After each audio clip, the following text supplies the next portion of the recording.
The Smithsonian Institution, founded in 1846 with a grand mandate for the increase and diffusion of knowledge, is one of the most revered establishments in the world. But what if I told you that this institution, dedicated to preserving knowledge, played a pivotal role in the destruction of 40,000 priceless artifacts in 1900?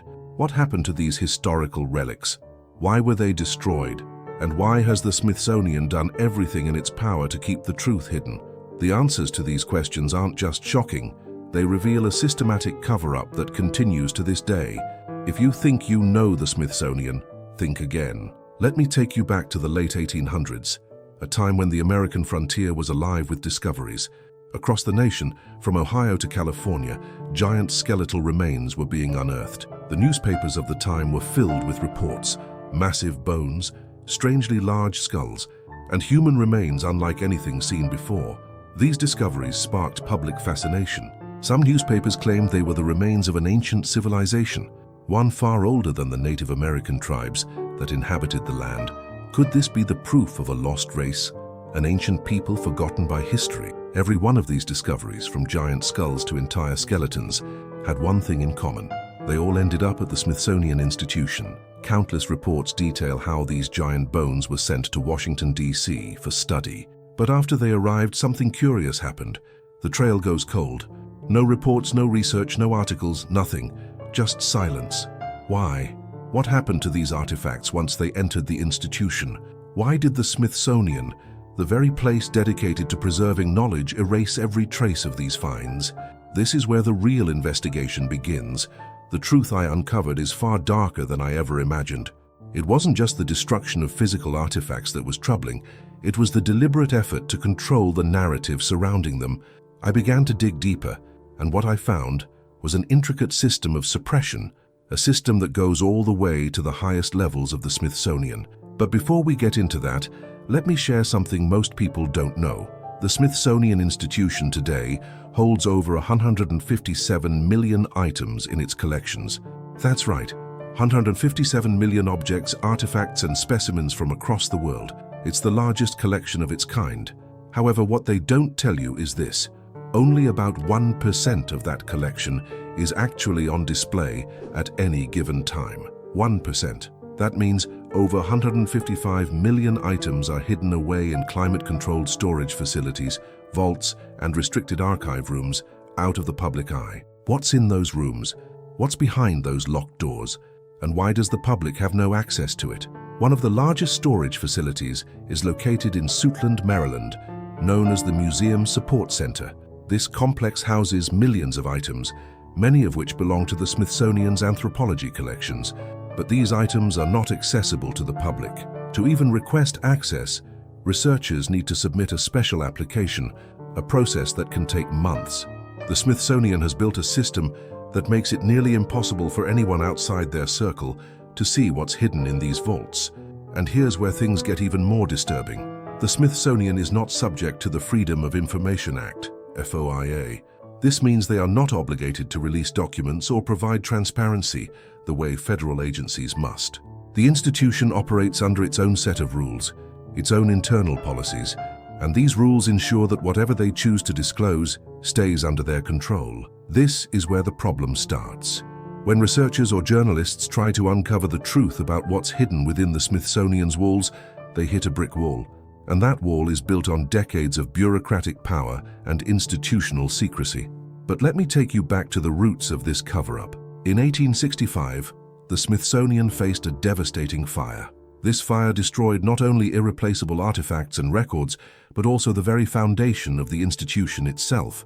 More than 200 paintings by Native American leaders, manuscripts from James Smithson, and records from the Smithsonian's first 2 decades of operation were lost.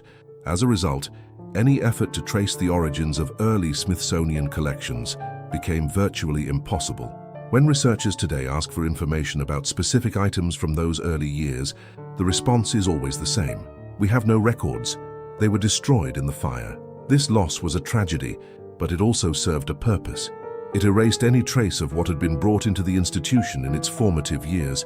There's no way to know exactly what artifacts, bones, or remains were sent to the Smithsonian before the fire. The fire, while devastating, conveniently wiped the slate clean. But it didn't stop there. The real damage, as I soon learned, happened over the following decades, when systematic efforts were made to suppress and erase knowledge, not just through physical destruction, but through strategic omissions and alterations of records. And that's where the story of the 40,000 artifacts really begins. As I dug deeper, I found that the Smithsonian wasn't just holding back information, they were actively rewriting history to fit a narrative that was more convenient for them. I started to uncover reports from the late 1800s detailing the discovery of strange artifacts and skeletal remains that didn't fit into the accepted history of the time. These finds didn't just disappear, they were manipulated, their dimensions softened or omitted altogether, and the reports altered to make them seem like ordinary discoveries, not extraordinary ones. This is where the Smithsonian's role in the cover-up begins to take shape. They didn't just hide the evidence, they controlled the narrative, shaping history to conform to their own vision. Now that we've seen how the Smithsonian laid the groundwork for hiding the truth, let's dive into the dark details of how they managed to conceal the existence of these artifacts and skeletal remains. To understand the full scale of this operation, we need to look at one man, John Wesley Powell. Appointed as the director of the Bureau of Ethnology in 1879, Powell was a Civil War veteran with a clear vision of American history. Powell, like many of his time, believed in the dominance of European civilization, and he had no interest in challenging the accepted narrative. He sought to ensure that the history of Native Americans and the ancient civilizations that came before them fit neatly into a framework that was comfortable and convenient for those in power. In 1882, Congress gave Powell and the Bureau of Ethnology a clear directive: investigate the mound builders, the ancient people who built the vast earthen mounds scattered across the eastern United States.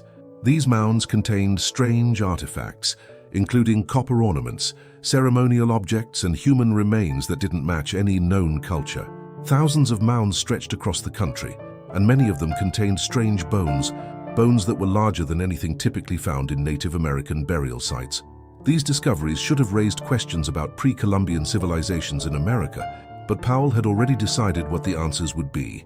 Powell appointed Cyrus Thomas to lead the investigation, but there was a catch. Thomas wasn't an archaeologist or anthropologist.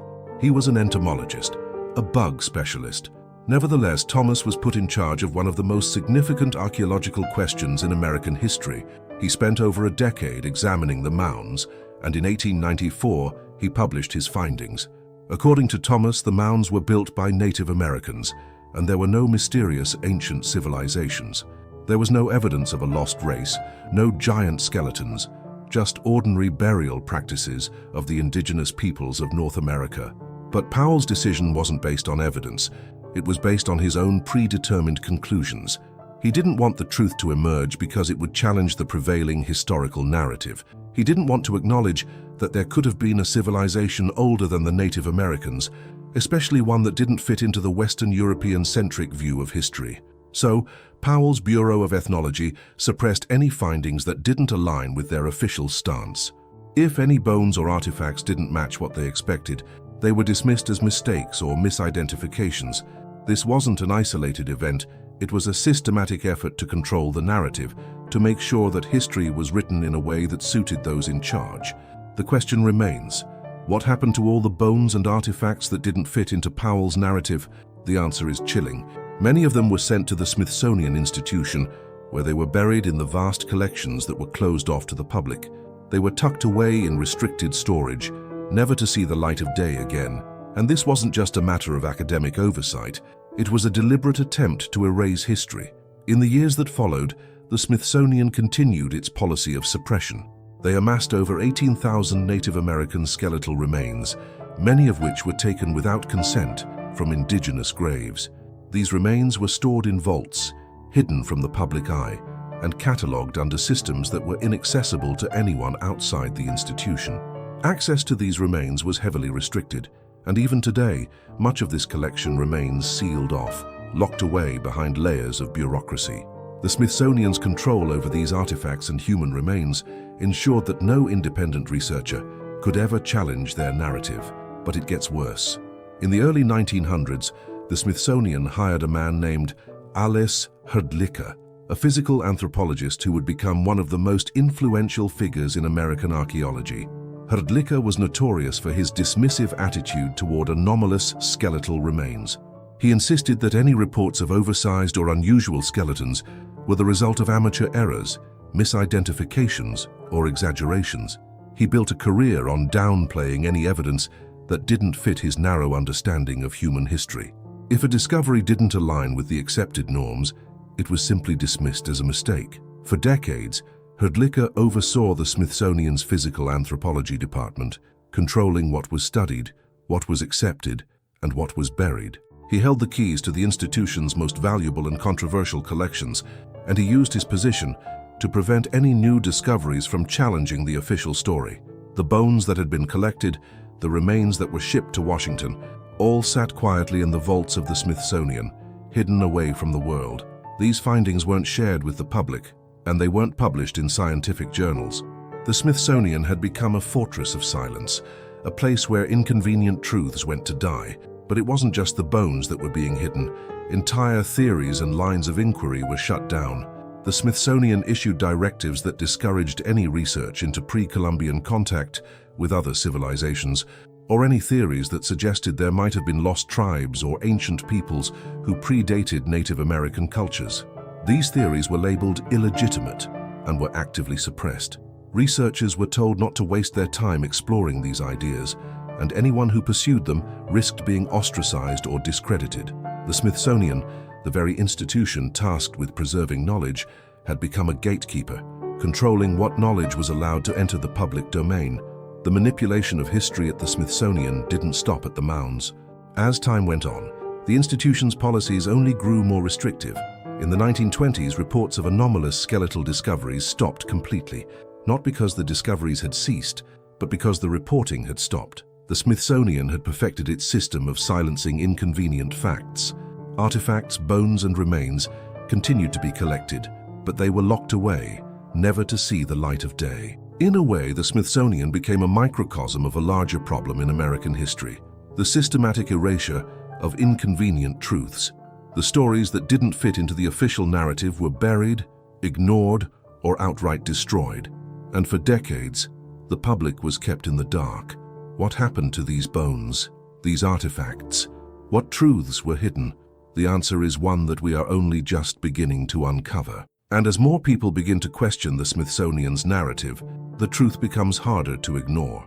As we reach the final part of this investigation, the question remains: why did the Smithsonian go to such extreme lengths to hide these artifacts and the stories they told? The answer isn't just about the bones or the artifacts themselves, but about the control of knowledge. The Smithsonian's mission was supposed to be about the increase and diffusion of knowledge, but somewhere along the way it became about controlling that knowledge, about ensuring that only certain truths were allowed to see the light of day, while others were buried deep in the vaults, hidden from the public eye. In 2023, a major investigation by the Washington Post unearthed even more disturbing facts about the legacy of one of the Smithsonian's most influential figures, Alice Hrdlicka. Hrdlicka, who served as the curator of physical anthropology for nearly 4 decades, was not only an expert in anthropology, he was also a fervent advocate of eugenics. Hrdlicka believed in the biological superiority of certain races, particularly those of European descent, and he used his position at the Smithsonian to promote these dangerous ideas.